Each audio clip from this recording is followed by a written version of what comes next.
नमस्ते and welcome to Byju's young genius. एक मंच जहां जादूगर आते हैं, लेकिन ये कोई आम जादूगर नहीं है जो टोपी में से खरगोश निकाले। हमारे नन्हे जादूगर उस खरगोश को मार्स तक ले जाने की स्ट्रैटेजी बनाते हैं। हमारे जादूगर ताश के पत्तों के रंग नहीं बदलते, ये आने वाले कल को बदलने की क्षमता रखते हैं और इसलिए इन्हें बायजूस यंग जीनियस कहते हैं। बायजूस यंग जीनियस न्यूज 18 की एक पहल इंडिया को इंडिया के यंग जीनियसेस से मिलवाने की, ताकि उनकी असाधारण काबिलियत से पूरा देश इंस्पायर हो सके। भारत के कोने कोने से हमने ढूंढ निकाले हैं कई बेमिसाल यंग जीनियस और उनमें से सबसे खास को चुना हमारी अमेजिंग जूरी ने। Actor, dancer and politician Hema Malini, national badminton coach Pullela Gopichand, musician Shankar Mahadevan, author Amish Tripathi, Amul CEO doctor Sodhi and director of DRDO Anil Mishra. अलग अलग फील्ड्स में अपनी प्रतिभा के झंडे गाड़ चुके ये यंग जीनियसेस अब आ रहे हैं अपनी कहानियां आपके संग बांटने।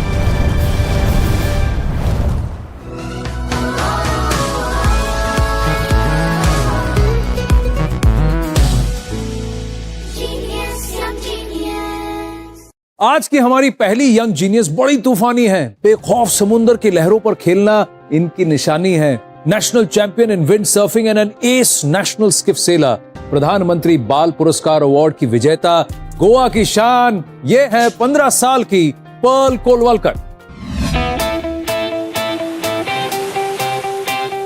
For me, home is where the waves are, as the one thing that gives me the most amount of happiness is sailing. Hello, मेरा नाम है Perl कोलवलकर. I'm a national level gold medalist in windsurfing. I also do skiff sailing and kite surfing, and lately I have been pursuing laser sailing. I started off with windsurfing, and that's the thing that actually made me love the sea. Pearl ने इतने कम time में जो achieve किया वो बहुत मुश्किल है किसी भी बच्चे के लिए, और अभी वो नॉर्मल कैटेगरी में सेलर्स के साथ पार्टिसिपेट करती है, जो ओलंपियन है उनके साथ पार्टिसिपेट करती है। When Pearl received the Pradhan Mantri Rashtriya Bal Shakti Puraskar at the hands of the Honorable President of India, it was an absolutely amazing moment. We couldn't believe that it's our little Pearl who's walking up to the stage at the Rashtrapati Bhavan. We had tears in our eyes watching this moment. Representing India abroad for different events and championships, or even in the Olympics, is not an easy task, as it requires a lot of effort, hard work, focus. But I am determined to represent India, and I really want to win a gold for my country.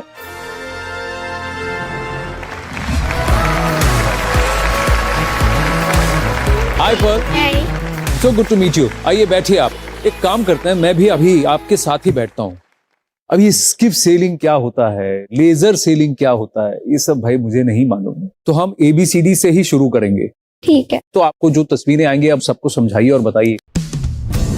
This is basically boat sailing, windsurfing. इसका एक board रहता है और हम खड़े होके cell को control करते हैं, और जैसे हम सेल को पोजीशन करते हैं विंड के हिसाब से, उसी हिसाब से हमारी बोट की स्पीड चलती है। जो बोर्ड मैं चला रही हूँ वो 13 किलोज का है। और वो जो सेल है कितना बड़ा होता है? मेरा सेल 7.8 स्क्वायर मीटर्स का है। इतना बड़ा? हाँ। तो अब ये स्किफ सेलिंग क्या है? स्किफ सेलिंग ये एक बहुत फास्ट बोट होती है। इसमें 3 सेल्स होते हैं, एक होता है मेन सेल, जिप सेल और एक जेनेका। हाँ। और वो जेनेका जो होता है वो मेन सेल से भी और जिप सेल से भी बहुत बड़ा होता है। एक स्किफ सेल जो बोट है, इसको हाँ। कितने लोग चलाते हैं? It's a double handler. तो आप कौन सा वाला sail? I am the skipper, the one who controls the boat, man. ये तो स्किफ सेलिंग हुआ। हाँ। अब ये क्या है बताइए? ये एक डिंगी है, एक राउंड बोट है, राउंड बॉटम है उसका। ये इजी लगता है लेकिन इतना नहीं है, ये बहुत कैप्साइज होती है। अच्छा, अब मुझे ये बताइए कि ये सेलिंग की बात कहाँ से आई? गोवा में एक छोटा सा कैंप था 5 दिन का, तो वो विंड सर्फिंग का था। तो that was my first interaction with the sea. और तब मुझे स्विमिंग भी नहीं आती थी, और मैं बस ऐसे ही गई थी, समर कैंप है करके। मैं पानी में जाने के लिए बहुत डर रही थी, तो मुझे धक्का मार के मुझे पानी में डाल दिया। हाँ। लेकिन जाने के बाद थोड़ा लगा कि इतना भी डरावना नहीं है। फिर मैं बोट के ऊपर चढ़ गई और सेल उठाया, पता नहीं कैसे, लेकिन मुझे बैलेंसिंग आने लगी बोट के ऊपर पहले दिन ही। और मैं एक राउंड मार के आ गई विंडसर्फ के साथ। आप मुझे ये बताइए कि आपने कंपटीशन के बारे में कब सोचा? फर्स्ट मेरा कंपटीशन था विंडसर्फिंग में, वो स्टेट चैंपियनशिप था और इसमें मुझे सिल्वर मिला। ये कब आपने किया स्टेट चैंपियनशिप? 10 साल की थी तब मैं। फिर 11 साल की उम्र में मैं नेवी के एक कैंप में ऐसे ही I just stumbled upon a camp और वो सेलिंग का कैंप था, तो तब से मैं सेलिंग में घुसी हुई हूँ। तब से आप सेलिंग में घुसी हुई हैं? हाँ। और उसमें आप नेशनल चैंपियन भी बन गई। हाँ। प्रधानमंत्री बाल पुरस्कार अवार्ड भी मिल गया। चलिए कुछ तस्वीरें देखें आपकी, आप मुझे बताती रहिए। I will come sit next to you and talk me through these pictures. ये क्या क्या की पिक्चर्स हैं? ये तो प्रधानमंत्री जी के साथ था, हम पीएम हाउस में थे तो उन्होंने हमारा सत्कार किया था। हाँ। अच्छा, अगली तस्वीर देखते हैं।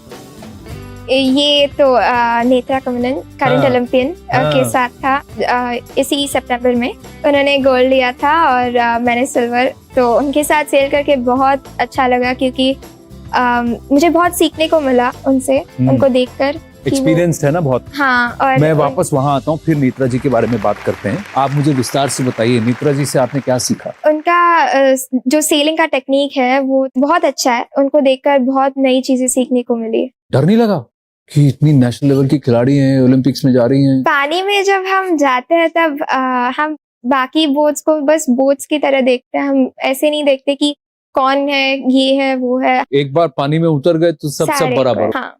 पर आपका गोल क्या है? आप क्या करना चाहती हैं? मुझे लेजर करना है। तो आपको लगता है एक दिन आप नेत्रा को हरा देंगी? बहुत कोशिश करूंगी। बहुत कोशिश करेंगी? हाँ। ठीक है। एक और व्यक्ति हैं जिन्होंने बहुत कोशिश की, और कोशिश ऐसी की कि मेडल पे मेडल तो लाए ही, अलग अलग प्लेटफॉर्म्स पर। ओलंपिक्स में सिल्वर मेडल भी लाए हैं। मिलेगी आप उनसे? हाँ। प्लीज वेलकम 2020 और 2021 लगातार 2 साल रेसलिंग के लिए एशिया चैंपियनशिप में इंडिया को गोल्ड जिताने वाले, टोक्यो ओलंपिक्स में इंडिया को सिल्वर मेडल दिलाने वाले, खेल रत्न अवार्ड से सम्मानित हरियाणा के रवि दाहिया।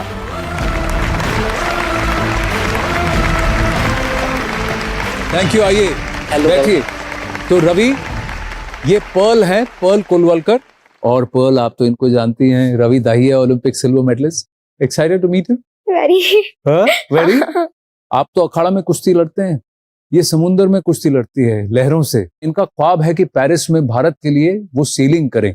कैसा लग रहा है आपको ऐसी इतनी छोटी सी एक यंग जीनियस से मिलकर? बहुत अच्छा लगता है। ऐसे 15 साल की उम्र में एक ऐसा गोल बना लिया कि देश के लिए ओलंपिक्स में मेडल जीतना। तो मैं तो यही कहूंगा कि आप मेडल नहीं, देश के लिए गोल्ड जीतो, क्योंकि आप अभी से गोल्ड का टारगेट बनाओगे जब भी आप गोल्ड जीत सकते हो। Yes sir. हम भी उम्मीद करेंगे कि अगली बार मैं भी देश के लिए गोल्ड जीतूं और आप मेरे साथ हो, और दोनों उसमें पेरिस भी लेने मिले और देश का नाम रोशन करेंगे दोनों। Yes sir. लेकिन आप इनको बताइए कि इसमें इनको क्या करना पड़ेगा ताकि वो जाकर उस पोडियम पे पहुंच जाएं, टॉप पर। बिल्कुल जी। सबसे पहले तो यही कहूंगा कि एक डिसिप्लिन है, वो सबसे जरूरी है, और एक रिस्पेक्ट है ना, सबकी बड़ा या छोटा सबकी एक रिस्पेक्ट आपके मन में जरूर होनी चाहिए। और एक आपका गोल है ना, उसके प्रति आप इतने सच्चे होने चाहिए कि आप अचीव भी ना करो ना तो आप कल ये नहीं हो कि मैंने अपनी तरफ से कोशिश नहीं करी, मैं ये कर सकता था और मैंने ये नहीं किया, इसलिए शायद रह गया। तो शायद के लिए कुछ भी नहीं छोड़ना है। अगर आप सच्चे हो और सच्चे दिल से करोगे तो परमात्मा आपका बहुत ही ज्यादा साथ देगा। Yes sir. आप कुछ पूछना चाहेंगे रवि से? ओलंपिक्स की तैयारी जब आप कर रहे थे तब आपने बहुत मेहनत लगाई होगी, बहुत डिसिप्लिन हुआ हो। पता क्या होता है, मेरा मानना ये कि एक ना आप अगर सच्चे दिल से ठीक ठाक करते हो तो ऐसी कोई बात नहीं कि आपको ज्यादा जरूरी कुछ है। और जो भी चीज आपको डिस्टर्ब करती है, चाहे आप कुछ भी, चाहे सोशल मीडिया हो या कुछ भी हो, तो आपको उनसे दूर होना पड़ेगा। मैं तकरीबन 2-2.5 साल से सोशल मीडिया से बिल्कुल दूर था। बस यही था कि एक टारगेट था कि देश के लिए कुछ ऐसा करें। तो उसके बाद देखो सारी चीजें अपने आप ही आ जानी थी। हाँ। तो एक टारगेट बना के चले गए। तो अब बात ओलंपिक्स की हो रही है तो मैं एक छोटा सा गेम खेलना चाहता हूँ आपके साथ। बहुत सिंपल सा गेम है। मैं एक काम करता हूँ, आपके पास ये 2 प्लाकार्ड जो है, एक आपको है और एक आपको है। सिर्फ सही गलत का गेम है। सही है तो आप ग्रीन बोर्ड लगाएंगी, गलत है तो घुमा देंगी। ठीक है? तो पहला सवाल है, ओलंपिक्स का जो लोगो है उसमें कितने रिंग्स हैं? 5। इसके रंग है रेड, ब्लू, ब्लैक, ऑरेंज और ग्रीन। सही या गलत? सही या गलत? गलती कर दे। गलत। गलत है? हाँ। अच्छा, ये गलत क्यों है बताइए? क्योंकि येलो है। हाँ, येलो है। येलो है। ऑरेंज नहीं। Well done Pearl. अगला सवाल, Neeraj Chopra is the second track athlete to win a gold medal for India at the Olympics. ये सही है या गलत? गलत है। गलत है। हाँ। The correct answer is Neeraj Chopra is the first track athlete. पर दूसरे एथलीट हैं जिन्होंने भारत के लिए स्वर्ण जीता है। पहले थे अभिनव बिंद्रा। अगला सवाल, इंडियन विमेन्स हॉकी टीम की टोक्यो ओलंपिक्स में कैप्टन रानी रामपाल थी। सही या गलत? सही, बिल्कुल, बहुत बढ़िया। पर्ल, रवि, बहुत मजा आया आपसे बात कर। बहुत बहुत धन्यवाद। Thank you. A pleasure to you. Meet you Pearl. अगले चैट जो है आपके साथ पेरिस 2024 के बाद, ठीक है? पोडियम फिनिश गोल्ड, वो तो उधर से तो गोल्ड आएगा ही, भरोसा है हमको। पर जाते जाते आपके लिए एक छोटा सा तोहफा है। रवि, मैं आपसे गुजारिश करूंगा कि आप जरा पर्ल को ये यंग जीनियस की ट्रॉफी जरूर दें।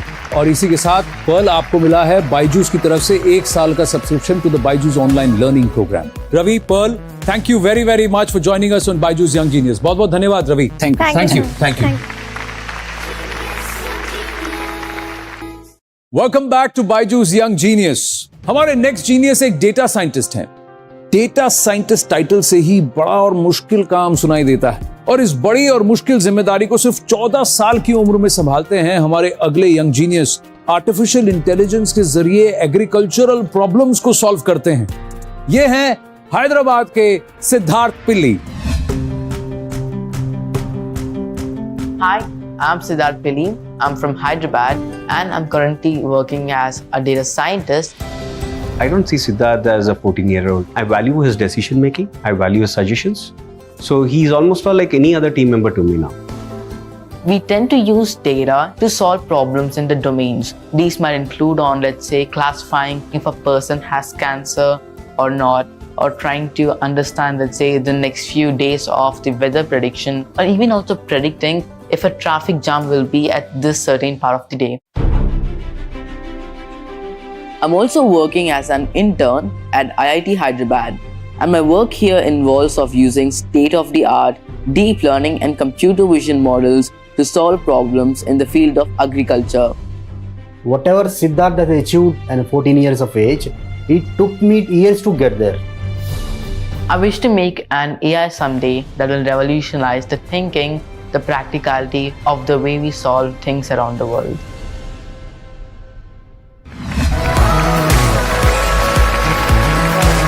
Hey Siddharth, Oh, hello. come sit. Welcome to Byju's young genius. तो आप एक बात बताइए, ये डेटा की दुनिया में आप घुसे कैसे? So, yes, my mom and dad are also software engineers. At the age of 7, I basically first started with the whole concept of coding and everything. 7 साल की उम्र में? At a young age, I play a lot of computer games and mobile games as well. And my dad used to tell me that these computer games and mobile games which I use, they basically have like a back end, an entire script or something that helps them understand that if I do, let's say, a certain task in the game, this is basically what's happening. Did your dad and mom tell you you have to do this, or did you tell them I want to do this? Normally, internet they have like a lot of resources there, so थोड़े websites में जाकर सीखना शुरू किया था. And my dad then and there used to come and help. Like, are you understanding this? This seemed familiar to you and everything. So it went on like that, and in like few months, I understood how exactly programming is and started creating few of my own projects. When did you become a professional? When I was 12, my mom's friend connected to the first CEO, and that's basically where we had a conversation, and I got hired as a data scientist. Your mom's friend got in touch with her कि भाई मुझे एक data scientist की तलाश है, खोज है, and your mom said मेरे बेटे को try कर लो. That's what she said. Yeah. And then did they do an interview? Did they test you? Yeah. So in interview, he basically asked me few questions on what exactly I'm into. कितनी देर का interview था ये? वो एक hour 30 minutes हुआ था. 12 साल के थे, प्रोफेशनल बन गए। क्योंकि 12 साल के हैं तो इसीलिए इनको सैलरी नहीं दी जाती, बट इनको ऑनरेरियम दिया जाता है। तो पापा ने पूछा नहीं पढ़ेगा कौन, स्कूल कौन जाएगा?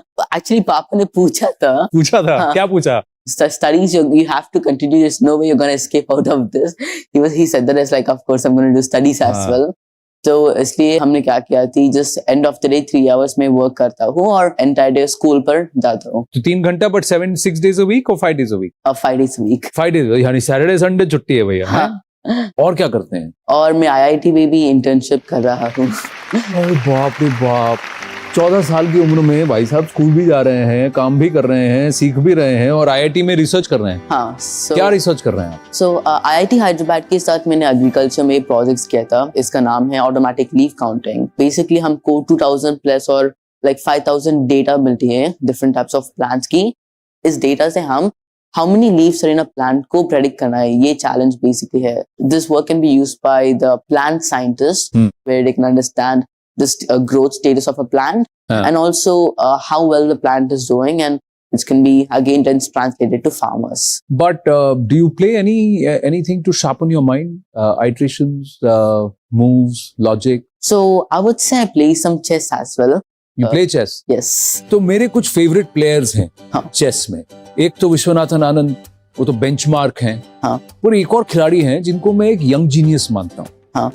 Because in the age of 19 itself, she was an international master. Her name is Tanya Sachdev. So the team would have asked you to do some analysis about her game. Yes. Right.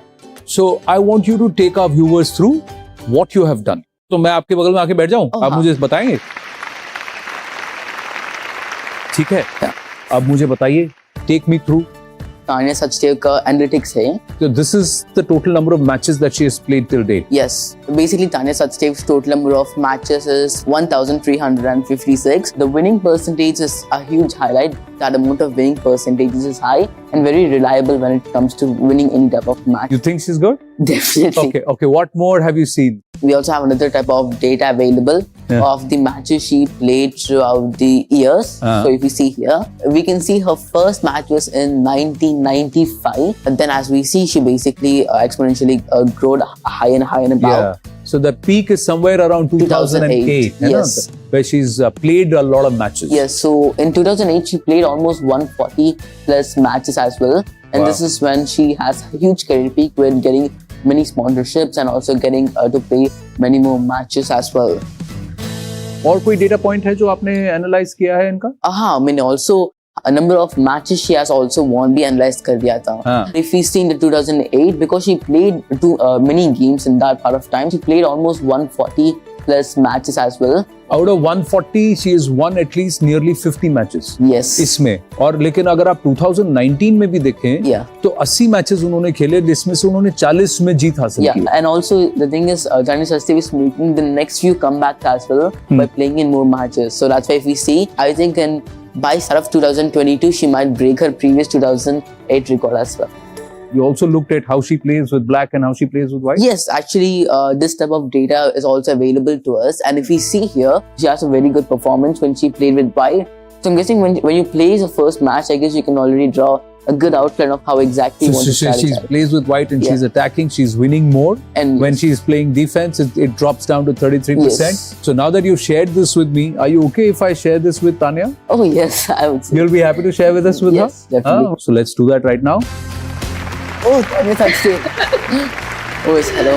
Hi, Siddharth. Hi, guys. Oh my God, I am mind blown by what I just saw. Oh, yes, thank you. I just feel like I've never met you before, but you've just seen through my whole life right now. So many things that you were talking about, especially, you know, what you mentioned about 2008 being one of the most active years when I was just breaking out and playing the maximum number of games. I mean, do you have any free time to become my coach anytime soon? You know, we've all got trainers, but this is such a scientific way to look at it. The way you were talking about my results with white, what my strengths and weaknesses are. This was amazing. आप कुछ पूछना चाहेंगे तानिया से? Actually, I wanted to understand, when you're playing chess, there always comes to a moment where it might be very crucial for you to win, where you have, you know, less number of pieces to work with, less number of moves as well to also win the game. So how do you deal with this amount of, you know, stress to win this type of a game? When I'm playing and the stress level is high, I'm just trying to see what is my next best move. That's the only thing that's in my hand. Thinking about the result, thinking about kya hoega if this match doesn't go my way, main haar jaungi. Nothing good will come out of it. But before the matches start, it's very important to get in a zone, to work on your mental health, to work on your nerves. And yeah, but I think experience and doing more of this is what makes us better when we actually go perform. Tania, क्योंकि आप इतना deal कर चुकी हैं international forum में और competitive chess बहुत ज्यादा डिमांडिंग भी होता है, तो मैं आपसे आग्रह करूंगा, जरा सिद्धार्थ को बताइए how to deal with failure. You know, my coach always used to say, Siddharth, that champions are not made during tournaments, they are made between tournaments. Oh yes. So whatever hard work you put in and whatever you learn from your losses, you have to just analyze ki what you can do. जैसे आप बोल रहे थे, through data collection, in my case, through my games, see my weaknesses, with the resources I have, improve on them, work on them. And the only thing that we can do is to go back there and fight that. Oh yes. Such a pleasure to speak with you. Thank you for making the time to speak to this little genius here. One more thing before I go, what you mentioned about me playing with the white pieces, absolutely on point. Oh yeah. Yes, thank you. Well done. Oh, yes, thank Thank you so much for joining us here on Young Genius. Thank you. Thank you. How was that? Oh yes, that's great. Great? Yes. Fantastic. Oh yes, I feel excited right You now. feel excited? Oh yes. पर सिद्धार्थ, जाने से पहले हमारी तरफ से आपके लिए एक छोटा सा तोहफा है. आप यहाँ आइए Oh, हाँ. और मैं जरा घूम के वहां से आपके लिए लेकर आता हूँ बायजूस यंग जीनियस की ये ट्रॉफी. उसके साथ साथ we are giving you 1 year subscription to the Byju's online learning program. Well done, Siddharth. Thank you so Very much. proud of you. Lovely to meet you. Thank you. Thank you. Thank you very much. छोटी सी उम्र में कुछ ऐसा कर दिखाए जिसे करने में लोगों की उम्र गुजर जाए, वही तो यंग जीनियस कहलाए. इस सफर में हम एक से बढ़कर एक जीनियस से मिले और उन सब के कारनामों पर, उनकी जर्नी पर हम एक नजर और डालेंगे अगले एपिसोड में. तब तक के लिए नमस्ते, प्रणाम, अलविदा. ख्याल रखिए अपना. जिंदगी की किताब में कुछ नया लिखिए. हमारे यंग जीनियस जैसा कुछ आप भी कीजिए.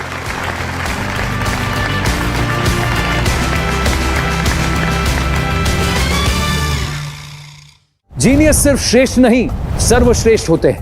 और आज हम आपके साथ बांटेंगे इन जीनियसेस के संग गुजारे कुछ देखे अनदेखे पल. एक प्रोफेशनल किक बॉक्सर तो बनना ही बनना है और ओलंपिक से मेडल लाने ही लाने हैं. अगर मेरे किसी भी एक छोटे से काम से किसी भी व्यक्ति के मुंह पे एक छोटी सी मुस्कान भी आ जाए तो उससे बड़ी क्या ही आनंद की प्राप्ति होगी. The answer is 19/34. कोई मुझे बता दे, is this the right answer? It is the right answer. अरे बाप रे.